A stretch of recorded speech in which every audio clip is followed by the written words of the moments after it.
Welcome to JacsSaysSmile, where I will be sharing, not a little bit, but absolutely everything that I get up to with you, because nobody puts Jack in a box. Hey guys, so today we're going to be looking at introducing self-love into your life. And it seems like a weird thing to say that you're introducing, because even if you don't know it, I'm sure there are ways that you do practice self-love already. And there might also be some ways that you don't actively practice self-love when you know that you're not treating yourself right, per se.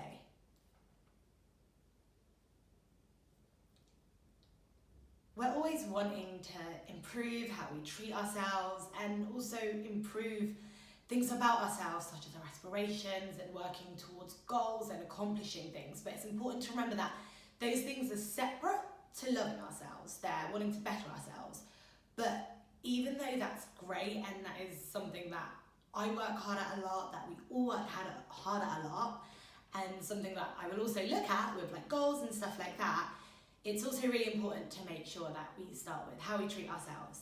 As you know, you can't love anyone else if you don't love yourself. So just to start off, it's important to just remember that as you are, how you are today, that is more than enough. And with self-love, it's that person, the person you are now, the person inside, that's the person that you're trying to love, not trying to become this superhuman power person.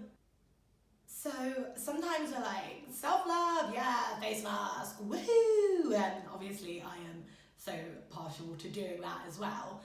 But I always try to see it as self-love is actually believing the practices that we put into place, and that's self-care. So you can do all the meditation, all the downtime, all the mindful colouring in, but are you actually gaining something from that? And it's actually spending enough time putting into that to then actually believe that you're worth all those things that you're saying, that you believe all those things that you're writing down. So for me, I think the first step in really loving ourselves is making sure that our environment that we put ourselves in is safe and is good for us. So that means setting boundaries. So there's all kinds of boundaries. You can have social boundaries, you can have boundaries in relationships, and importantly, not to forget, as we're working on ourselves here, it's our personal boundaries. So these boundaries are almost like a set of values that you have to adhere to be true to yourself. So they can be as simple as, for me, I know it's putting myself first. I am such a giver. I feel it's quite natural with like my job. I mean, I have a lot of jobs, but I'm definitely a teacher first and foremost. And you give. And sometimes it's important to go, oh, hey, you there person, you need some TLC and some love too.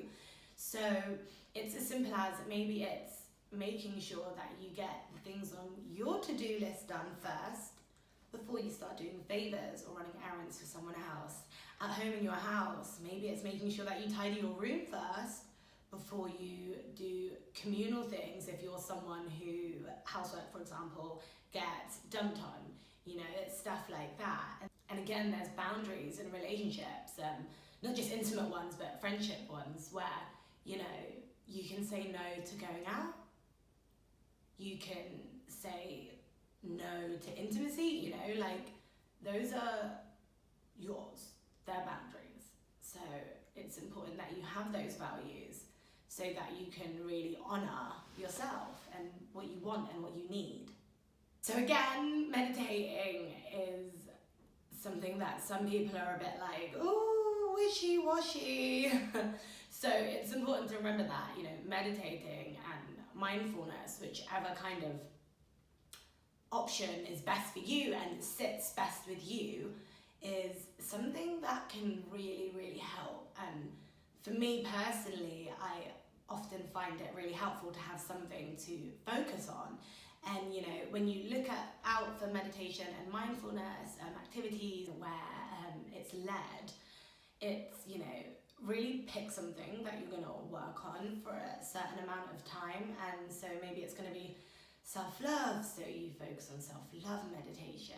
If you're someone who suffers with anxiety or stress, it's finding what you're going to pinpoint and, you know, really allowing time and space for it. So for me, I know that I'm always super busy, and then I'm just like, okay, I'm gonna do 3 minutes of mindfulness, and it does help and it still sets me up for my day. But I do know that, you know, doing half an hour is a lot better and it works. So it's important to have those ones which are there quick and easy when you need them, maybe even more as like an emergency one in the middle of the day. You know, you're having a bad day and you're on your way from one activity to the other, and you know, you can just put that on and that's just going to help you reset. It's really just giving yourself some time and some space to just go through your thoughts and seek clarity. And yeah, you're trying to come to a completely calm state, but things are going to come up into your mind.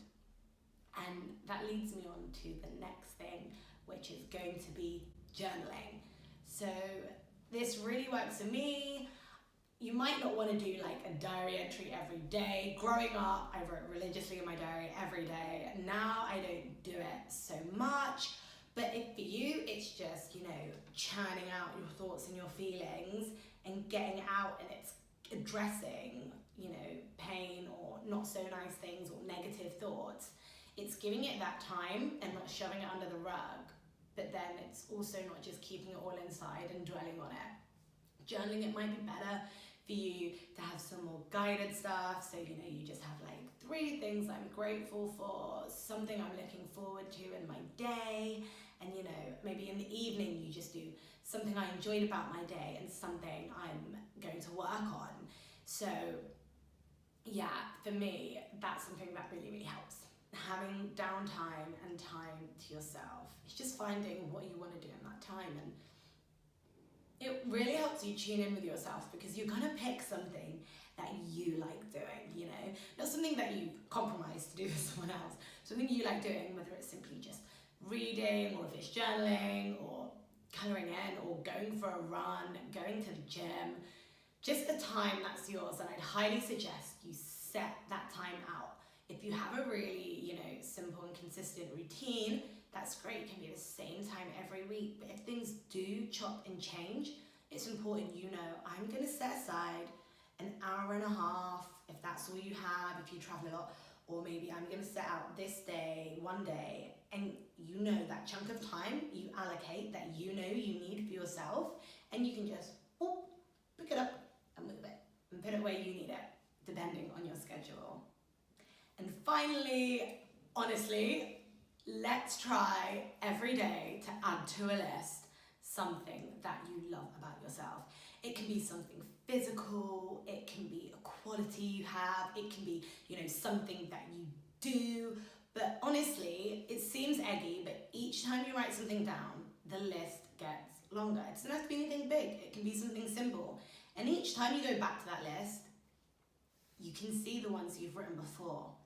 And it's just affirming things that you know, but sometimes we don't really stop and give ourselves the time to appreciate them. So thanks for listening, guys. So remember, set some boundaries and personal values, put some time aside, either in the morning or in the evening, for some meditation or mindfulness to just give you some clarity. Some time for journaling, whether it's a gratitude list or just churning out all of your feelings, so you give them that space and let them be heard. And as well, find that time to yourself to do something nice. And of course, get going on that list of all the things you love about yourself. I hope this was helpful, and don't forget, if you found this helpful, a little introduction to how you can start to instill self-love into your life.